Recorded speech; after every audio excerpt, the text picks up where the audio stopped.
Hello, everyone, and welcome to the Underground. I miss you guys. I hope you're all doing well. I hope you're all staying very healthy and taking good care of your families. And this is the first video I have for Honors Britlit. And today's topic is William Blake. And we just have two things that we're going to do with William Blake this week. The first is to just start appreciating some of his poetry. The second is to do a writing assignment on a pair of his poems, one from Songs of Innocence and one from Songs of Experience. And I'll give you some pairs at the end of this lesson for you to choose from. And if you're interested, I've got a link here for a website called sacredtexts.com. And on it, you can find full copies of Songs of Innocence and Songs of Experience with all of the illustrations the way Blake intended for us to see them, except that they're online and he couldn't have conceived of that. So you might want to follow along while we're going, and I'll pull some of the original illustrations up during this quick lecture. So first of all, who is William Blake? Well, number one, he's one of my favorite poets. He's such a strange, interesting person.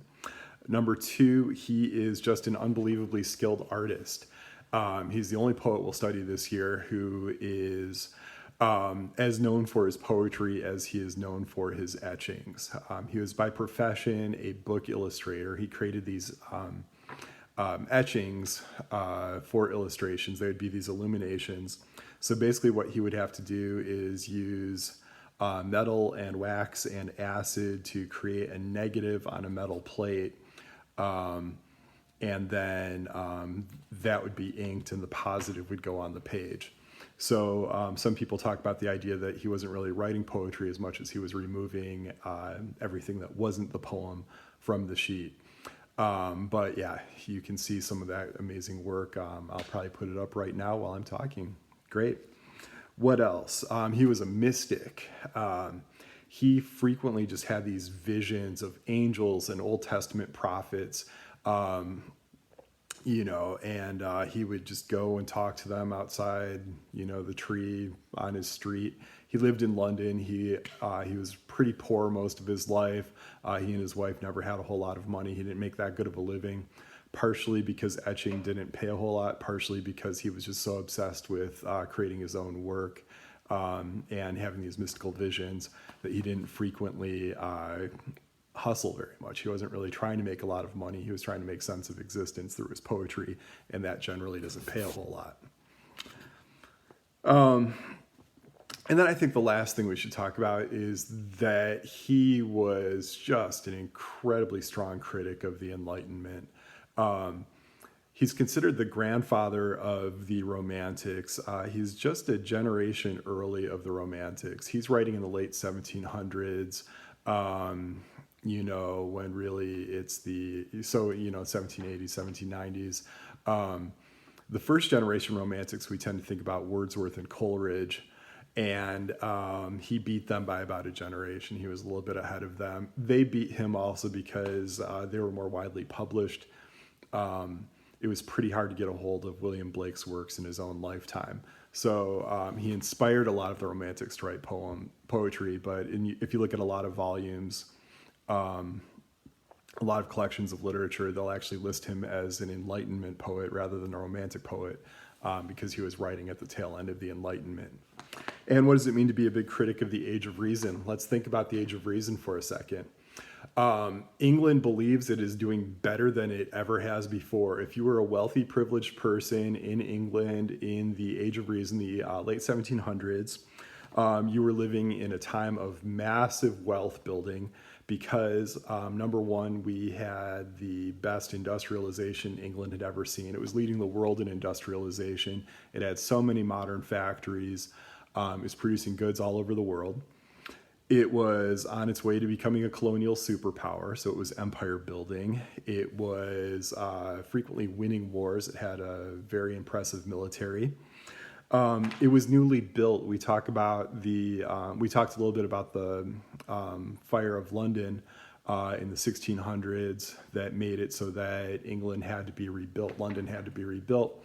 And so London was one of the most modern looking cities in its age, this neoclassical architecture. It was an age of symmetry, an age of impressive architecture, and everything was about orderliness. Gardens were trimmed to be completely symmetrical and to be in cone and spherical shapes and things like that don't happen in nature.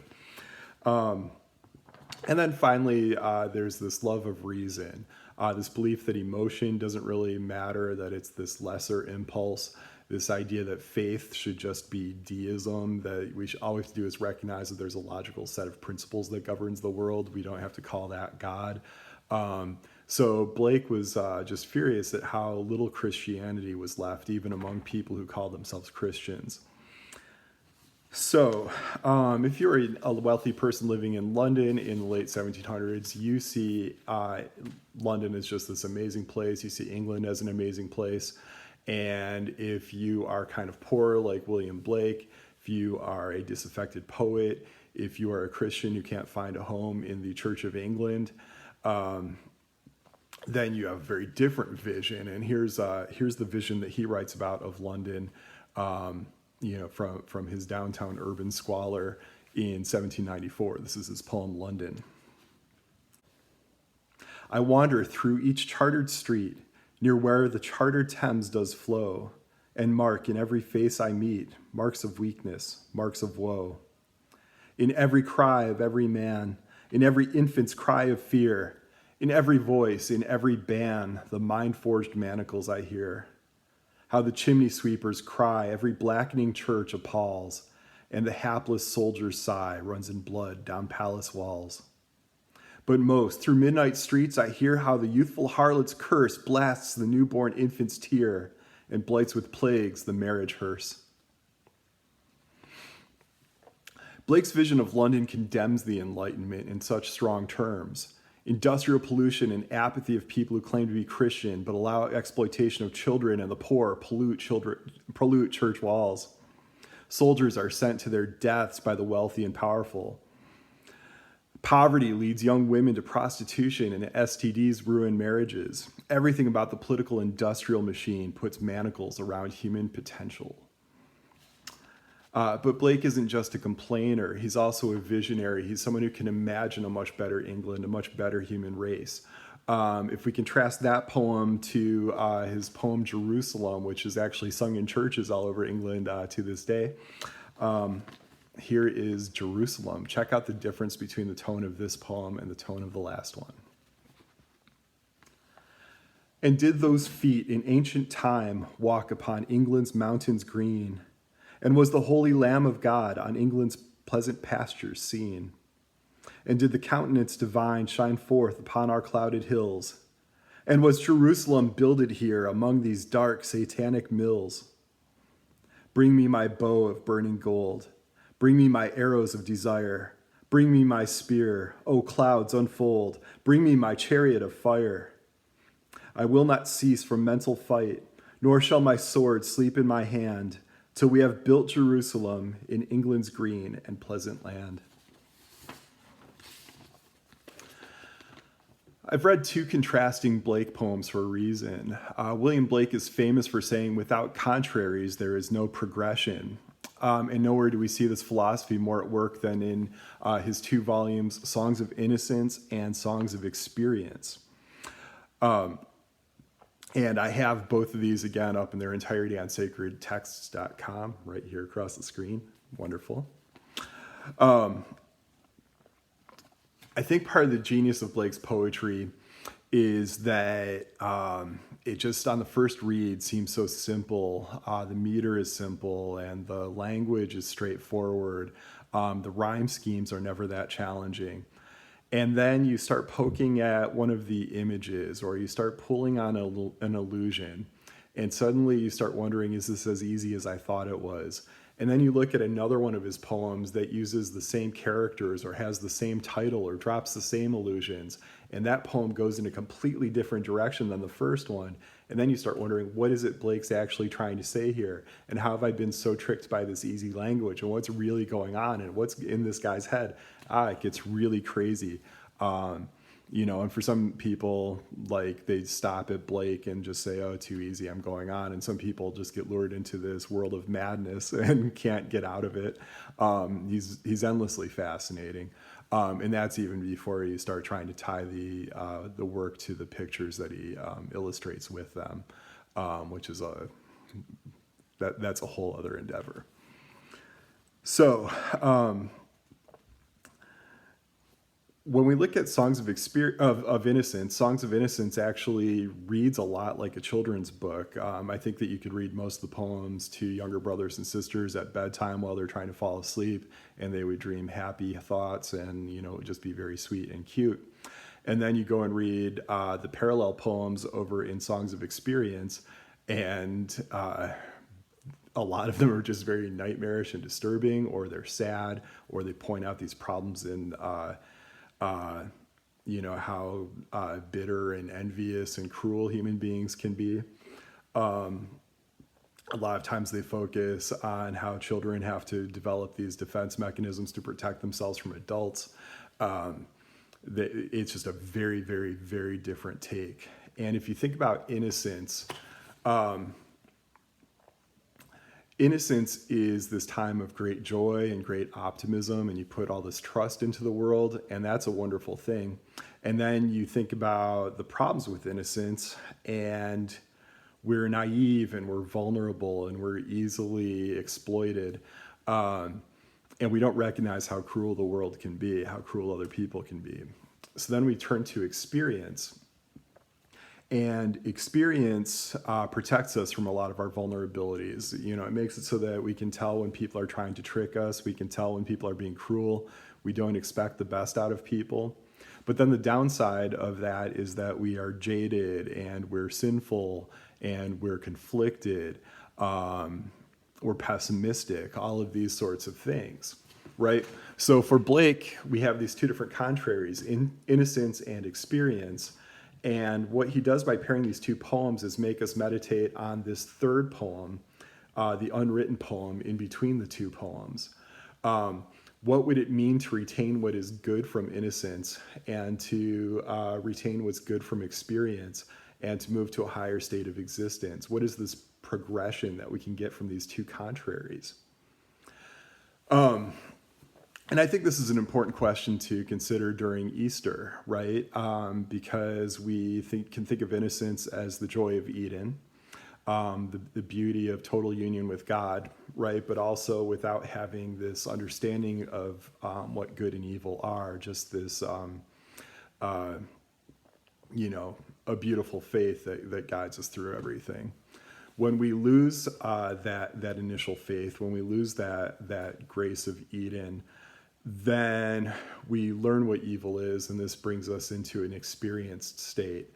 But we have to contend with, the cruelty of other people, the selfishness of other people, and we have to deal with the remorse for our own sinful nature.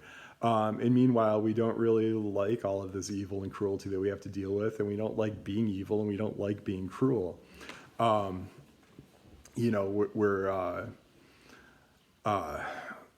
hungry for remorse and for repentance and forgiveness.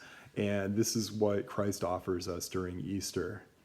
The whole story of Christ's life and the whole story of Easter really is that Jesus is moving through innocence and experience, and he's restoring us to a type of joy and union with God that we can now appreciate through experienced eyes.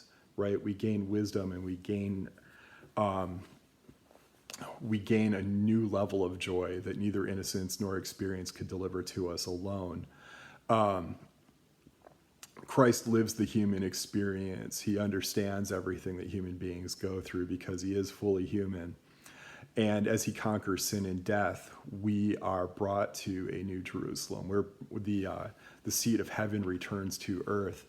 And our experiences of pain and suffering, they're transformed into these avenues to know God himself in ways that we couldn't have understood had we been in the Garden of Eden and never had fallen. It would be a wonderful thing never to have fallen from grace. but in the church we call this the Felix Culpa, the fortunate fall, the idea that we can love God far more profoundly because of our fall. And we get to know Christ, we get to know the depths of God's love for us through this fall. So ultimately, I think what Blake is trying to get to is this idea of a perfected human state beyond innocence and experience, between innocence and experience, where we take the best from both and they're transformed through Christ. So for your assignment, I'd like you to pick one of the pairs of poems that I've put on the screen here. And you can find these on the Sacred Links the Sacred Texts link, which I have up here. And then first, I would like you to, number one, paraphrase and reflect on the poem from Songs of Innocence. And that should take you about a page. Then I'd like you to paraphrase and reflect on the second poem, the one from Songs of Experience. And that should also take a page. Finally, I'd like you to I would just like you to read one poem through the other's eyes, and then that poem through the first poem's eyes. Read these two combined and write a page-long reflection on what happens when you combine the two. What is this third unwritten poem? What's this extra thing, that the real thing that Blake's trying to lead us to by giving us these strange pairs of poems? If you guys are struggling with this during our Zoom office hours, I will model how to do this, or I'll model a discussion of how this works using two of the most challenging poems Blake has in these collections: The Divine Image from Songs of Innocence and The Human Abstract from Songs of Experience. And our office hours, it looks like second hour is going to meet on Tuesdays and Thursdays from 8:30 to 9:15. So that would be this Tuesday if you want to talk about Blake. And Wednesday has, fifth hour has Wednesday from 9:30 to 10:15. It'll always be Mondays and Wednesdays. I figured this week, let's just do Wednesday. And then next week we won't do anything on Monday or Tuesday, but we can use the rest of the week for office hours again. I would like this assignment sent to my email, wyurkavich@gtax.org, by Wednesday, April 15th at 9 a.m. at the latest. But if you get it to me early, I will give you 2 bonus points. So if you get it to me this week before Holy Thursday, let's say. Actually, you could give it to me, let's do before Holy Thursday, or next week if you wanted to give it to me on Tuesday, that would be fine also. Excellent. Also, we're starting Frankenstein soon, so if you have a hard copy of it, you might want to locate that. If you need to order a hard copy, you might want to order one. Hopefully it'll be delivered. And otherwise, it's free online. We can just use an electronic copy. That's no problem. And I appreciate your coming out here. I hope you're all doing well, and I'll see you next time on Notes from Underground.